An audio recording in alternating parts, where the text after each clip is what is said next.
I never saw his face. Only the ring, right before I fell. The wind smelled like salt and wildflowers. I remember thinking how perfect the day was. The sky was cloudless, the sea glittered beneath the cliffs, and I could hear the soft sound of waves crashing far below. Guests murmured politely behind me, their silhouettes bathed in the golden light of the setting sun. My hands were cold, even though it was warm. I stood at the edge of the world, draped in lace and pearls, my fingers curled tightly around the bouquet. My heart pounded in time with the violin that played in the background. Everything about the moment felt surreal, like it belonged in a movie. But something was off. I just didn't know what. My groom hadn't arrived yet. The officiant gave me a gentle nod, as if to say, "He'll be here. Just breathe." I tried. I really did. And then, footsteps. Firm, deliberate. Behind me. Finally, I whispered, turning slightly. I didn't see him. Just his shadow. Just the warmth of someone stepping into my space. He didn't speak at first. Then, a whisper, soft, broken. "Forgive me." It didn't make sense. That voice, that tone, that weight in the words. I barely had time to react. A hand pressed against my back, not cruelly, not violently, but firmly, like someone guiding me, or letting go. And then I was falling. The world tilted. The bouquet slipped from my fingers. The cliff edge crumbled beneath me, sky turning, spinning, white dress billowing like wings that didn't know how to save me. I saw him for a second. Or rather, I saw his hand reaching out too late. A silver ring caught the light. That ring, not mine, not the one we picked together. A simple band with a black stone. Unfamiliar. Cold. I didn't have time to scream. Only to think, it was you? The wind tore past me. My veil flew upward, as if trying to escape. I remember the taste of salt in my mouth. And then, silence. No pain, no sound. Just a weightless moment of betrayal suspended in time. I don't remember hitting the ground. There was no crash. No impact. Just blackness swallowing everything whole. But somewhere in that endless void, I kept falling, not just through space, but through memory. Through questions. Through every conversation, every touch, every lie that suddenly felt heavier than before. Who were you? Why did you do it? And why? Why did it feel like love, even in the end? If this was death, it was strangely quiet. No light. No tunnel. No peace. Only echoes. Forgive me. That voice kept circling me like a ghost. And maybe I was a ghost now. Or maybe I had never lived at all. But I know this much. I died in a wedding dress.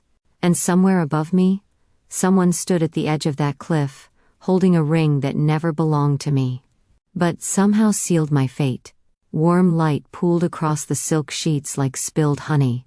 My eyes fluttered open to a room soaked in gold, with heavy velvet curtains and a chandelier that sparkled like it belonged in a palace. For a moment, I couldn't breathe. Not because I was hurt, but because I wasn't. I shot upright. The sheets slid down my body. My hands, unbruised. My skin, whole. My heart, beating. This wasn't the afterlife. It was too vivid. Too designed. A soft knock at the door broke my trance. Before I could speak, the door opened, and a woman in a gray dress entered. Middle-aged. Crisp posture. Stern face. "Oh, good. You're awake, Miss Leah. It's a big day." I blinked. "Leah." "Yes, of course." Her smile didn't reach her eyes. "You asked not to be disturbed, but your mother insisted. The engagement brunch starts in an hour. I've laid out your dress." I didn't move. My head felt like it was full of cotton and glass shards. My body felt mine, but not entirely. Like someone had painted over me with a slightly different color. The woman paused. "Are you feeling unwell?" I hesitated. "I had a strange dream." She gave a tight nod. "New beginnings often do that. You'll feel more like yourself once the ring is on." "What?" She turned and left before I could ask anything else. I stumbled out of bed, feet sinking into a fur-soft rug. I crossed the room, drawn to the mirror. a tall antique thing framed in golden vines.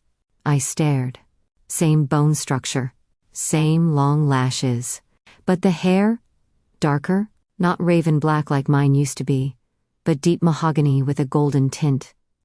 My lips were fuller, my jawline a little sharper, but the eyes were mine, still haunted, still searching. Why do you look so calm? I whispered to the reflection. I just died. The house, no mansion, was grand in a cold, clinical way. Marble floors, massive windows, portraits of dead people watching me from every hallway. I met them in the drawing room, the new parents. Her name was Claudia, a woman carved from ice, wearing diamonds like battle armor. Her gaze scanned me like I was both her creation and her disappointment. "Leah," she said flatly, "try not to embarrass yourself today." Beside her, Charles, tall, gray-templed, a politician's plastic smile glued in place, merely nodded in acknowledgement. My throat was dry. Right. Of course, I didn't belong here. I could feel it. But no one else seemed to notice. The brunch was hosted in the garden, beneath flowering trees shaped by cruelly perfect hands. Guests buzzed around like bees in designer suits and pastel gowns. And then I saw him, Adrian Vale. He moved through the crowd like he owned every breath around him. Dark hair, immaculately styled, tall, broad-shouldered, eyes like a storm had been trapped behind glass, pale gray with a rim of green, unreadable and watchful. When our eyes met, something inside me stopped. He smiled, not like a stranger, like someone who knew me. "Leah," he said, stepping close. His voice was low, warm, and terrifyingly familiar. "There you are." I opened my mouth, but no sound came. He reached into his pocket and pulled out a velvet box. Then he knelt. The entire garden fell silent. The box opened, and there it was. The ring. Silver band. Black stone. Simple. Elegant. Cold. The same ring I saw before I fell. No. But my hand moved before I could stop it. He slid the ring onto my finger, like he'd done it 100 times before.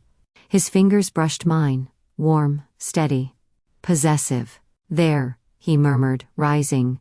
"Now everything is right again." I couldn't breathe. Everyone clapped. But I was drowning in a world that didn't make sense, in a body that almost felt like mine, next to a man who might have killed me. And yet, when he touched me, a strange flicker of warmth bloomed in my chest. It felt like coming home, which terrified me more than anything else. The Vale estate was a maze of beauty too perfect to trust. Ivory archways, murals on ceilings, flowers that looked like they bloomed on cue. But the perfection only made the air heavier, like everything here was built to impress, not to feel. And I felt everything. Each corridor I passed sent shivers down my spine, as if my body remembered something I couldn't name. Déjà vu clung to me like a second skin. The handmaid smiled when I passed her. "Good morning, Miss Lee." The way she tilted her head, the way she folded her hands in front of her apron. I'd seen it before. Somewhere else. Somewhere wrong.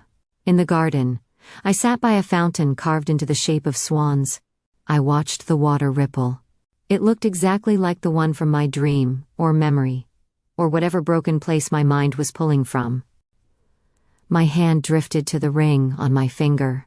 It felt heavier now. That evening, I wandered deeper into the estate, looking for, I don't know, answers?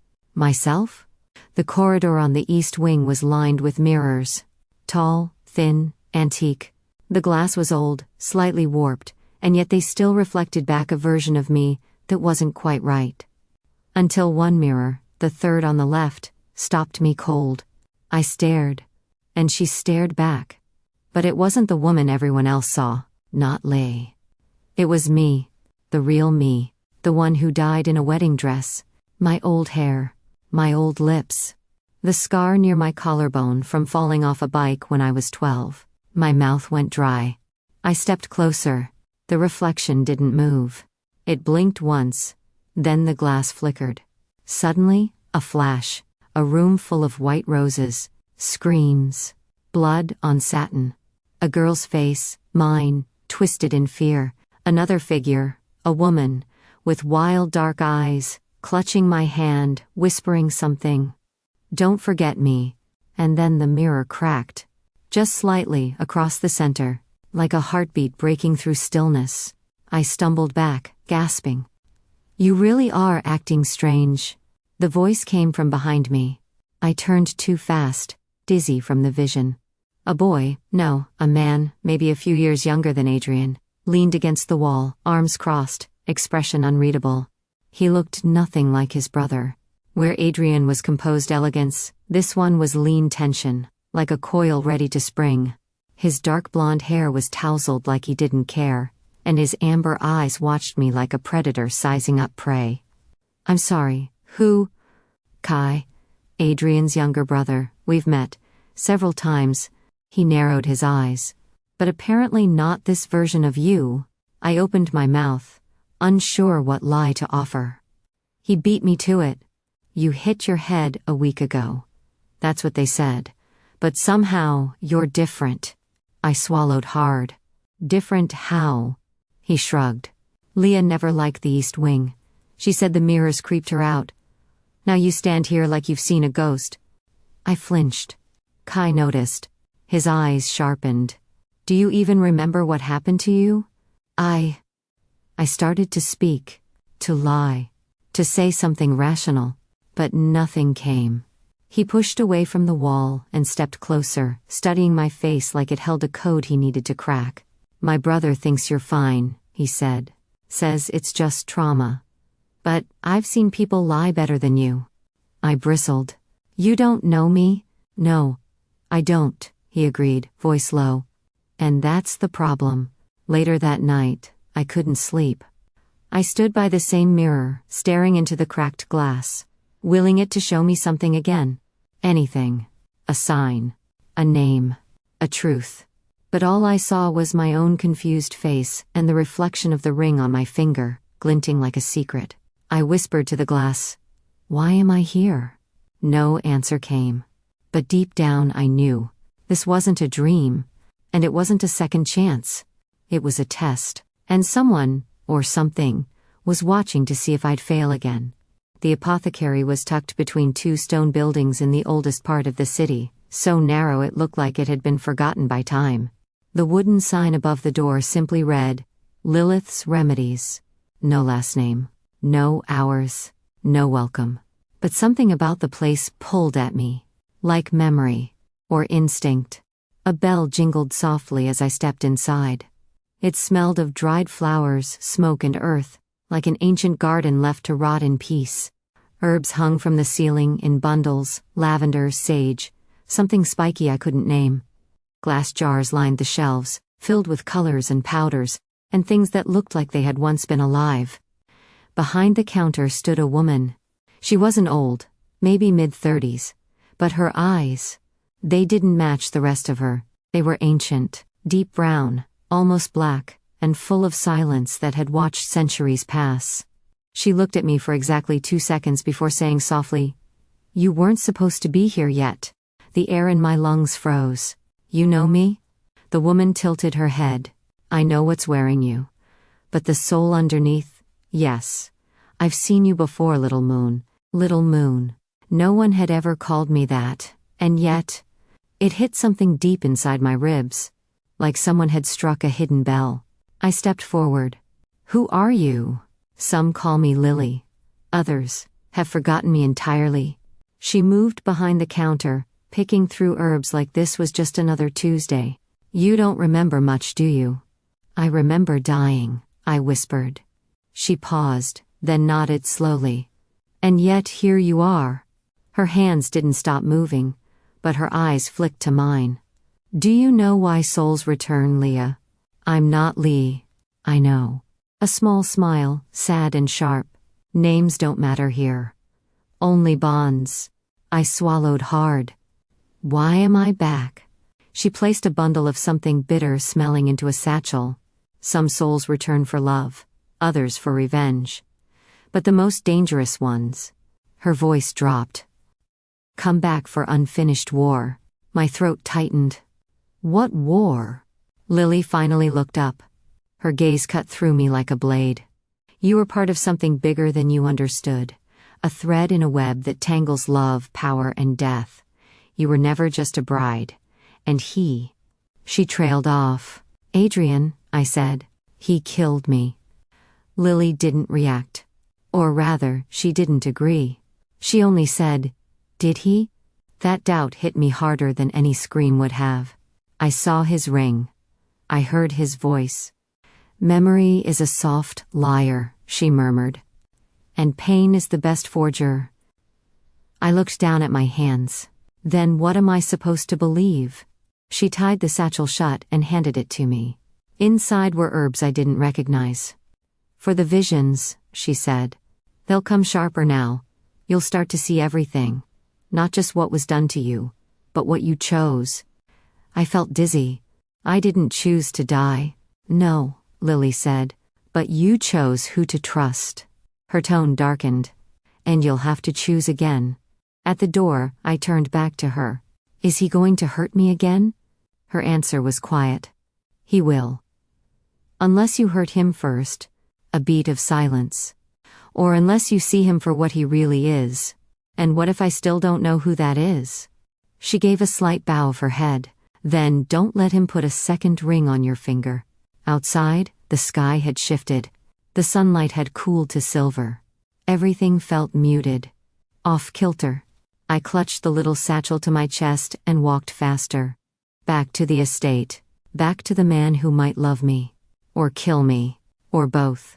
And deep inside, a new fear bloomed. Not just that I didn't know the truth, but that no one was telling it. There was something wrong with the library.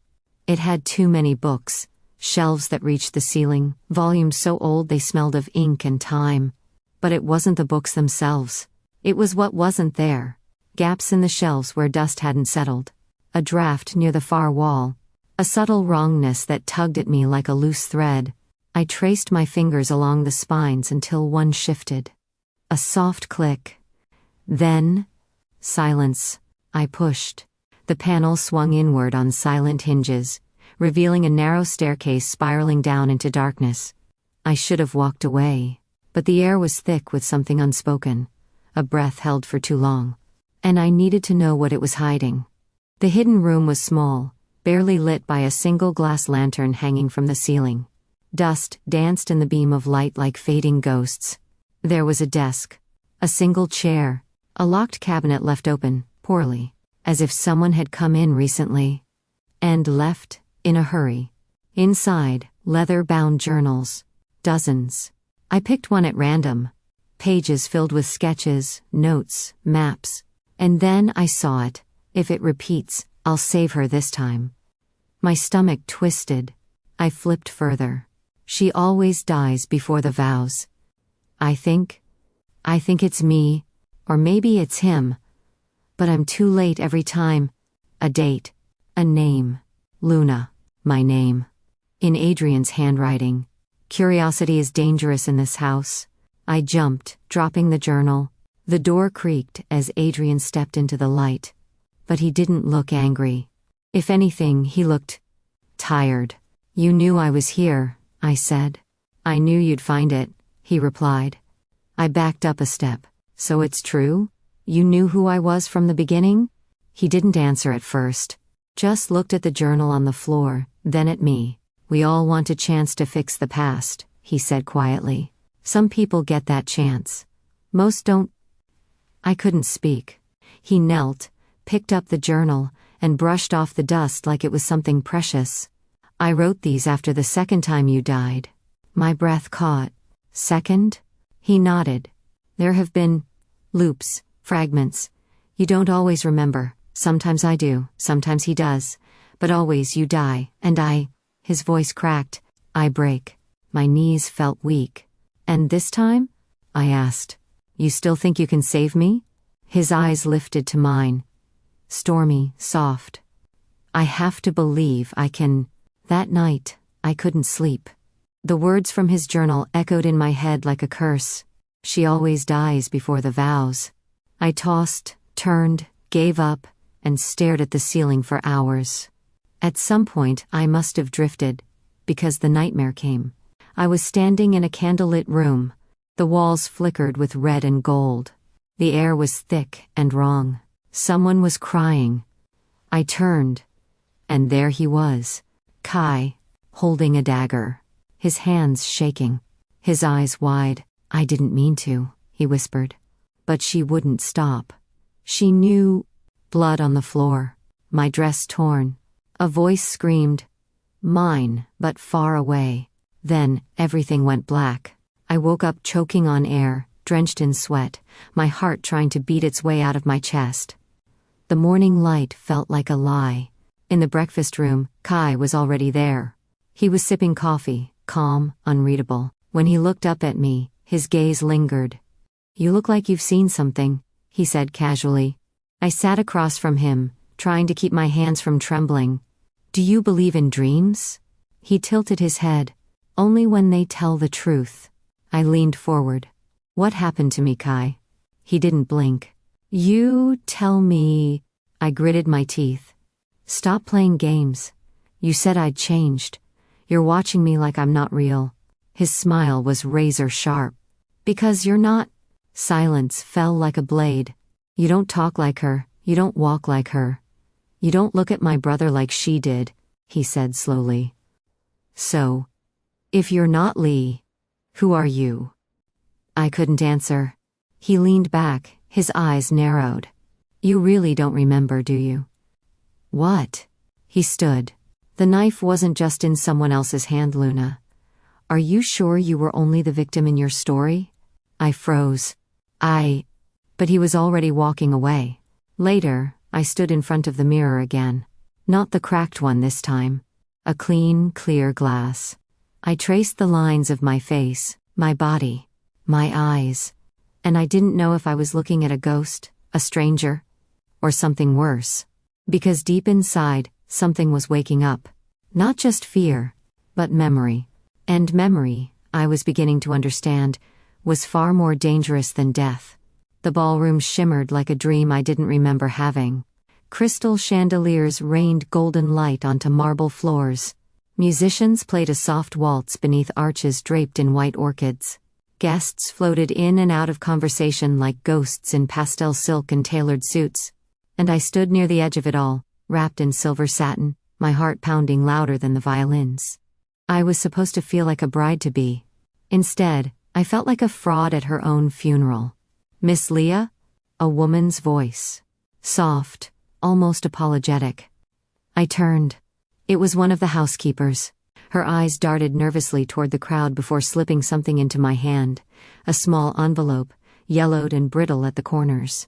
"No one saw," she whispered.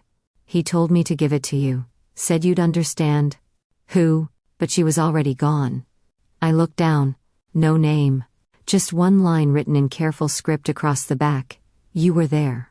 Look closer." My fingers trembled as I tore it open. Inside was a photograph. Old. Grainy. Black and white. At first glance, just another wedding. Floral arch, blurred guests, the edge of a cliff in the background. But then my eyes found her. Me. Or rather, the version of me I used to be. In a lace gown. Holding hands with a woman whose eyes were unmistakably lilies. I stared at the photo like it could catch fire from the heat of my confusion. Why was Lily there? Why was I there? And why did everything in this picture scream truth, more than anything I'd been told? "Beautiful night, isn't it?" I startled, turning to see Adrian beside me. His tuxedo was perfectly tailored, a single dark rose in his lapel.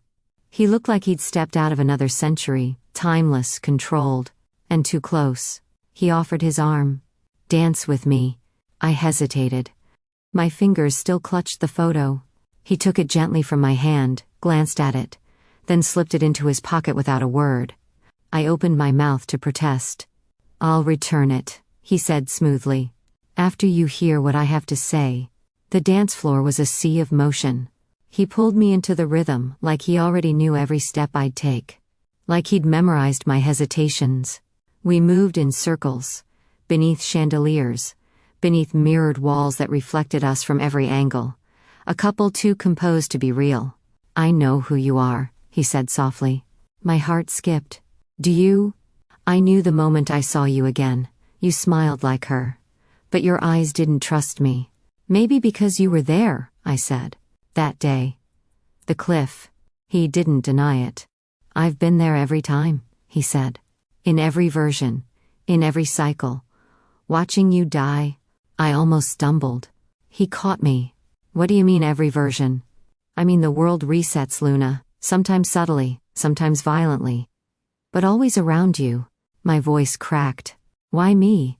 Because you're the beginning. And the end.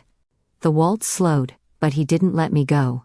He looked at me with that impossible softness, the kind that broke things inside me because it felt real, and I didn't know if I could trust real anymore. I loved you then, he said. I love you now. Even if you never believe me. Even if you run. Why would I run? I whispered. He leaned close. Because you've seen the mirror. You've read the pages. You know what's coming. The music stopped. I pulled away. I don't know anything, I snapped. All I have are pieces. Half memories. A ring I didn't ask for and dreams that taste like blood. He looked like he wanted to say more. Instead, he just said, You'll remember soon. I stepped back. And when I do? His voice was calm. Then you'll understand why I'd burn the world just to keep you breathing. I left before he could stop me. Ran, heels clicking against marble. Breath ragged, photo burning in my memory. I didn't know who I feared more now. The man who claimed to love me through lifetimes.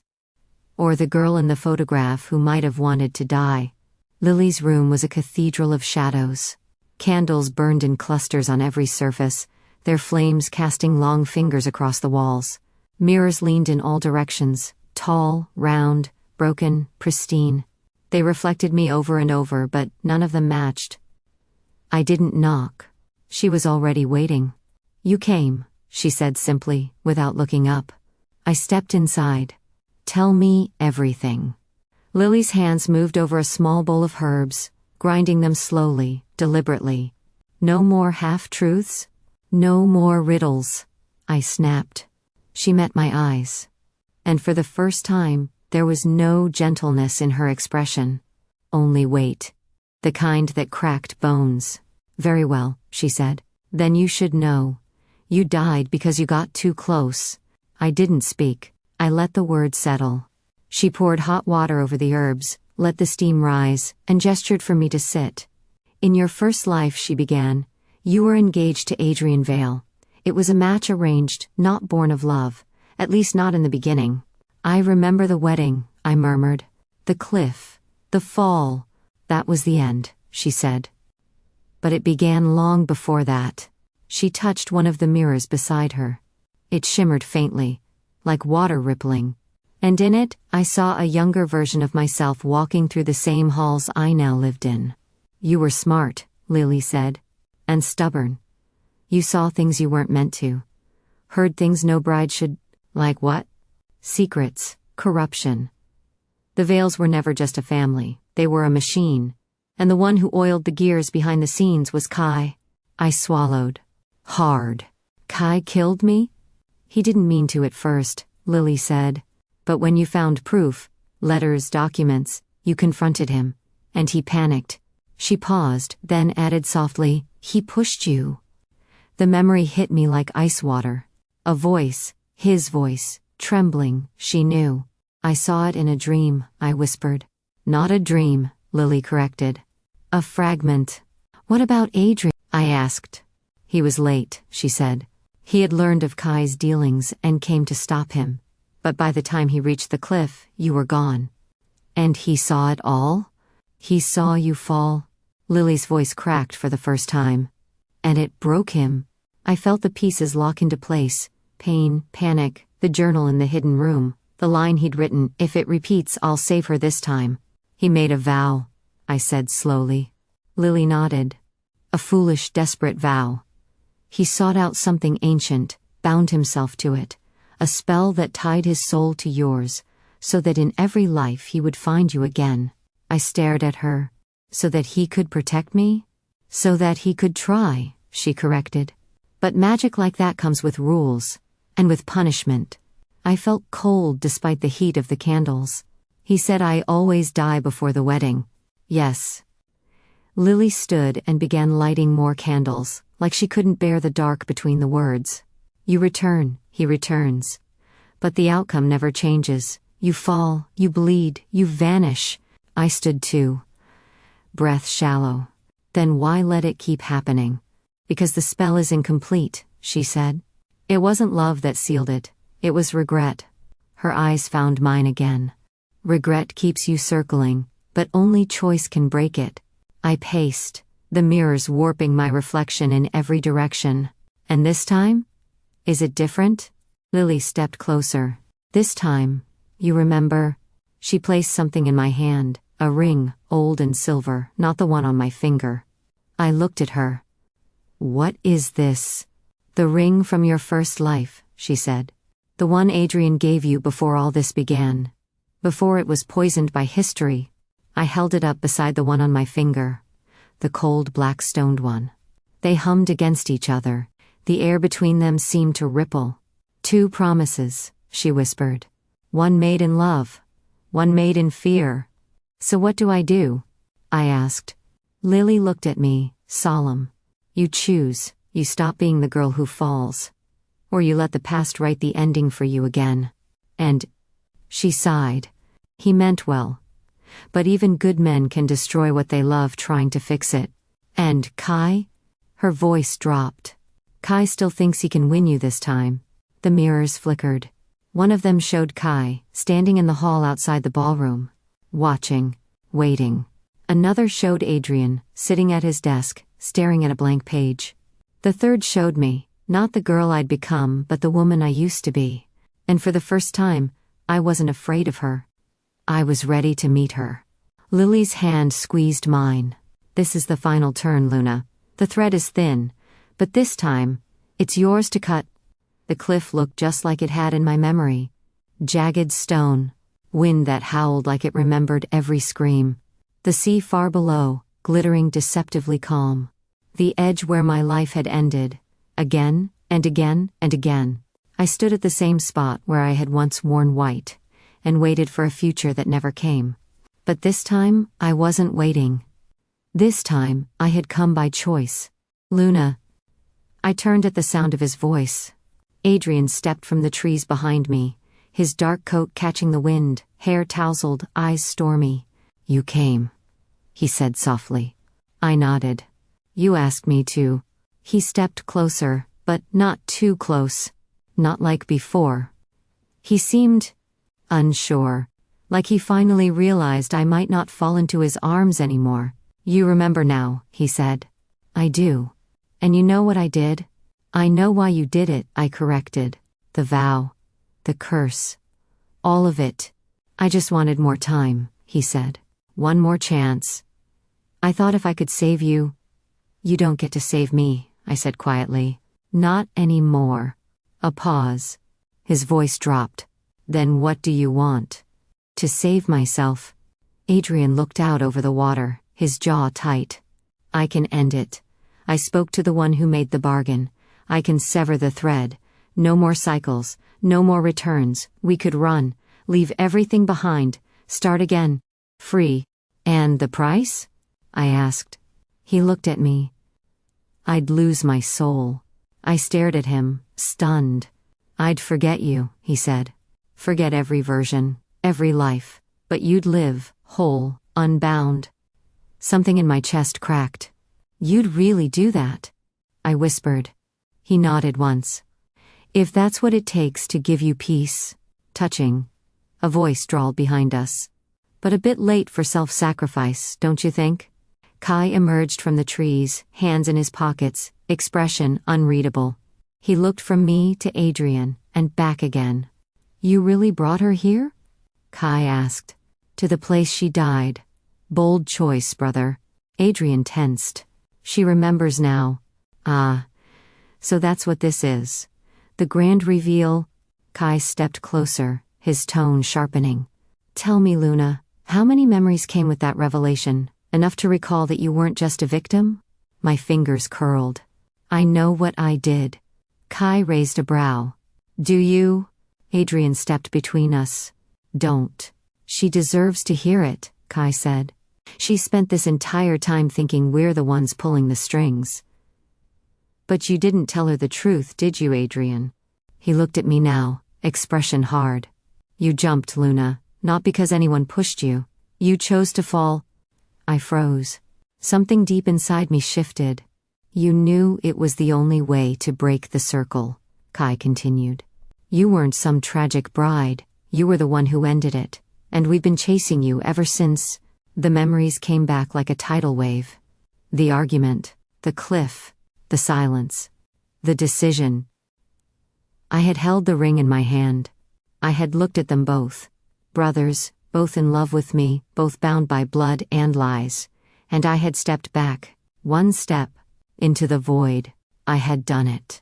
Not out of fear, but because it was the only way to stop it all.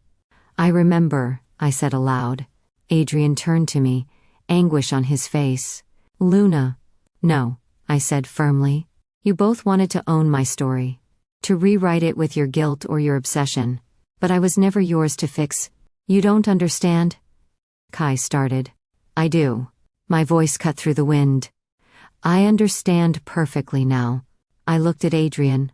You loved me. But you loved the idea of saving me more. You hated me for ruining your perfect plan. But I was never yours to control. I stepped to the edge of the cliff. The wind whipped around me. Both men moved forward, but I raised a hand. Enough? This isn't about you. Either of you. They froze. This is my life, my death, my curse. And this time I decide how it ends. I reached into my pocket and took out the 2 rings, the one Adrian gave me in love, and the one born of fear and magic. They pulsed in my palm. 2 promises, I whispered. One kept me trapped. The other tried to set me free. I threw them both into the sea. The wind went still. The world held its breath. And something deep within me unhooked. No more bindings. No more echoes. Just me. I turned to them, calm for the first time in what felt like lifetimes. I don't hate you, I said. But I'm done being caught between you. Adrian's eyes glistened. Where will you go? Where I want. Kai looked down, for once speechless. I smiled. Not because I was happy, but because I was finally whole. This story isn't about who I chose, I said. It's about the moment I chose myself. The dress fit differently this time. Not tighter, not looser. Just lighter. Like it no longer carried the weight of other people's expectations. Of promises I never made. Of deaths I didn't deserve. It was still white. Still flowing. Still beautiful. But I didn't wear it for them. I wore it for me. I stood alone on the cliffside, the morning light soft against my skin, the breeze toying with the veil draped loosely over my shoulders. There were no guests, no altar, no music. Only the sea murmuring below, and the wind whispering through the grass, and silence. Blessed, healing silence. I brought the mirror with me. It was small, framed in silver.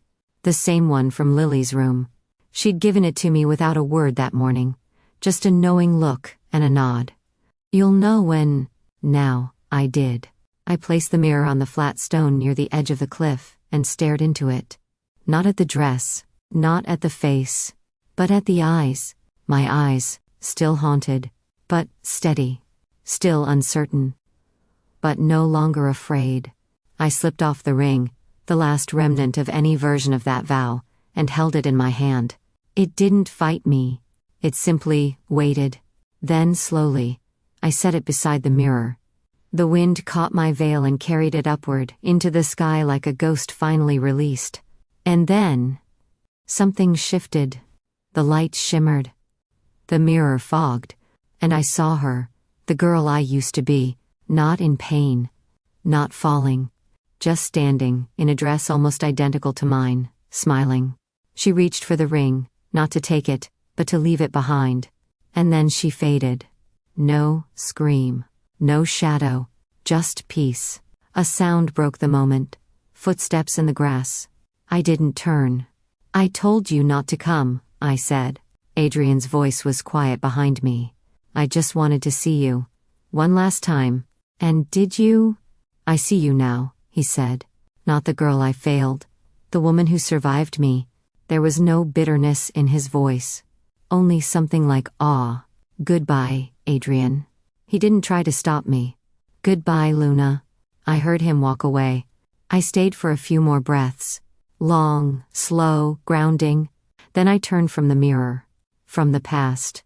And walked. Not down the aisle. But forward. Into the sun. Into whatever came next. The grass was soft beneath my feet. The wind lifted the hem of my dress like it too wanted to carry me somewhere new. Somewhere quiet. Somewhere real. I don't know where I'll go next. Maybe I'll travel. Change my name. Dye my hair. Learn to cook something terrible and eat it anyway. Maybe I'll meet someone. Someone who knows nothing about cycles or magic, or vows written in blood. Or maybe I won't.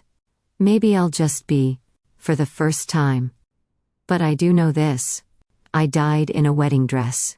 But I was born in one too. Not to be claimed. Not to be loved by someone else.